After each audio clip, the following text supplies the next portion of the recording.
नमस्कार, आप देख रहे हैं डीएनपी इंडिया। दोस्तों, मुकेश की आवाज के दीवाने न सिर्फ भारत में हैं, बल्कि विदेश में भी लोग उनके गीतों को सुनना बेहद पसंद करते हैं। 1940 से 1970 के दशक के कई नगमों को उन्होंने सुरीला बनाया है। मुकेश के गीत कई संगीतकारों और गायकों के लिए आज भी प्रेरणा है। मुकेश ने कई सारे ऐसे गीत गाए हैं जो कि सदाबहार हैं, जैसे कि सावन का महीना, कभी कभी मेरे दिल में, जाने कहां गए वो दिन। इन गीतों को आज भी शादी की ऑर्केस्ट्रा नाइट और घरों आदि में सुना जाता है। मुकेश का जन्म 22 जुलाई साल 1923 को हुआ था, जिसके अनुसार इस साल उनकी 98वीं जयंती है। तो दोस्तों, आज डीएनपी इंडिया मना रहा है मुकेश की 98वीं जयंती। उनका पूरा नाम मुकेश चंद माथुर था और उनका बचपन दिल्ली में बीता था। 53 वर्ष की आयु में मुकेश इस दुनिया को अलविदा कह गए, लेकिन लोगों के दिलों में आज भी उनके गीतों की यादें ताजा है। दोस्तों, मुकेश की शादी उनके जन्मदिन के अवसर पर 23 वर्ष की उम्र में ही हो गई थी। मुकेश ने बॉलीवुड में दिल जलता है तो जलने दो के रूप में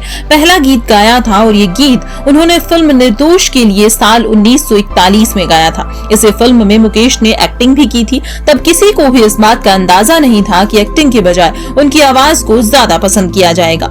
मुकेश कई सारी फिल्मों में मशहूर अभिनेता राज कपूर की आवाज बने, जिसमें आवारा, मेरा नाम जोकर, संगम, श्री 420 आदि शामिल हैं। उन्होंने मनोज कुमार, फिरोज खान, सुनील दत्त आदि के लिए भी अपनी आवाज दी। लोगों ने मुकेश की गायकी को खूब पसंद किया। दर्द भरे नगमों के बेताज बादशाह मुकेश के गाए गीतों में जहां संवेदनशीलता दिखाई देती है, वहीं निजी जिंदगी में भी वे बेहद संवेदनशील इंसान थे।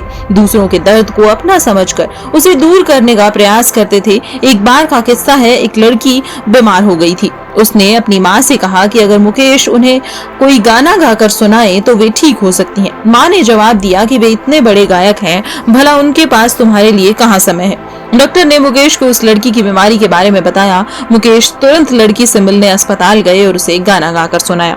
लड़की को खुश देखकर मुकेश ने कहा कि ये लड़की जितनी खुश है उससे ज्यादा खुशी मुझे मिली है। दोस्तों, संगीत के प्रति अधिक रुझान होने के कारण मुकेश ने 10वीं के बाद पढ़ाई छोड़ दी थी। दिल्ली लोक निर्माण विभाग में सहायक सर्वेयर की नौकरी कर ली, जहां उन्होंने 7 महीने तक काम किया। एक बार मुकेश को अपनी बहन की शादी में गीत गाते समय उनके दूर के रिश्तेदार और मशहूर अभिनेता मोतीलाल ने सुना और प्रभावित होकर वे उन्हें 1940 में मुंबई ले आए। 1941 में मुकेश को एक हिंदी फिल्म, जैसा कि हमने आपको पहले ही बताया, निर्दोष में अभिनेता और गायक बनने का मौका मिला और उसके बाद उन्होंने कभी पीछे पलटकर नहीं देखा। साल 1948 में नौशाद के संगीत निर्देशन में फिल्म अंदाज के बाद मुकेश ने गायकी का अपना अलग अंदाज बनाया। मुकेश के दिल में ये ख्वाहिश थी कि वे गायक के साथ साथ अभिनेता के रूप में भी अपनी पहचान बनाए। बतौर अभिनेता साल 1953 में रिलीज हुई माशूका और 1956 में रिलीज हुई फिल्म अनुराग के फ्लॉप हो जाने के बाद उन्होंने फिर से गाने की ओर ध्यान देना शुरू कर दिया। मुकेश ने अपने 3 दशक के सिने करियर में 200 से भी ज्यादा फिल्मों के लिए गीत गाए। गीतों के लिए मुकेश को 4 बार फिल्म फेयर के बेस्ट प्लेबैक सिंगर के अवार्ड से भी नवाजा गया। इसके अलावा साल 1974 में रिलीज हुई फिल्म रजनीगंधा के गाने कई बार यूं ही देखा के लिए मुकेश को नेशनल अवार्ड से भी सम्मानित किया गया। राज कपूर की फिल्म सत्यम शिवम सुंदरम के गाने चंचल निर्मल शीतल की रिकॉर्डिंग पूरी होने के बाद अमेरिका में वे एक कॉन्सर्ट में भाग लेने के लिए चले गए थे, जहां 27 अगस्त साल 1976 को दिल का दौरा पड़ने से उनका निधन हो गया। उनके करीबी मित्र राज कपूर को जब उनकी मौत की खबर मिली तो उनके मुंह से बरबस ही निकल गया, मुकेश के जाने से मेरी आवाज और आत्मा दोनों चली गई।